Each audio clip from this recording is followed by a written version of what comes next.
In today's video, I'm going to teach you how to effectively manage and address undesirable review photos on your Etsy store. Navigating customer feedback, particularly when it involves unflattering photos, can be a delicate process. But don't worry, we'll walk through some practical strategies to tackle these challenges and ensure your shop maintains its high standards. Let's dive right in. If you come across a review photo that clearly violates Etsy's policies, the first step is to report the review. This is crucial if the photo contains nudity or offensive imagery. Reporting such content helps maintain a respectful and safe environment for all Etsy users. Remember, your report shouldn't be taken lightly. It's an important tool for upholding community standards and ensuring your online space is welcoming and respectful.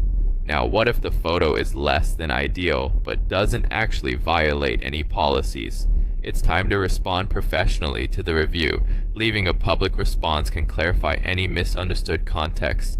This is your opportunity to tactfully address any misconceptions and show potential buyers your commitment to excellent customer service.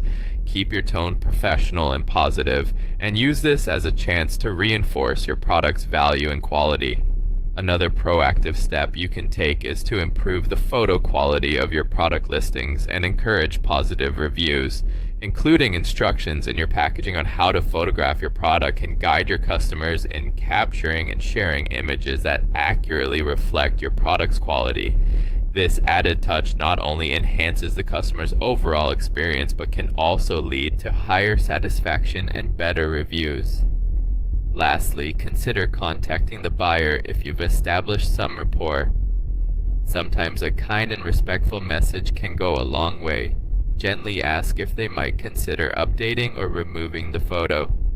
Be sure to express your appreciation for their feedback and convey that you're committed to customer satisfaction. However, it's essential to proceed carefully. Contacting customers like this should be done sparingly. You definitely don't want to come across as pushy or pressuring, as that could result in negative repercussions, including getting flagged. By following these steps, you can navigate the sometimes tricky waters of online reviews with grace and professionalism. Remember, your goal is to ensure your shop continues to thrive while also maintaining a positive relationship with your customers. Stay tuned for more tips on managing your online business effectively, and as always, feel free to drop any questions or thoughts in the comments below. Thank you for watching, and happy selling on Etsy.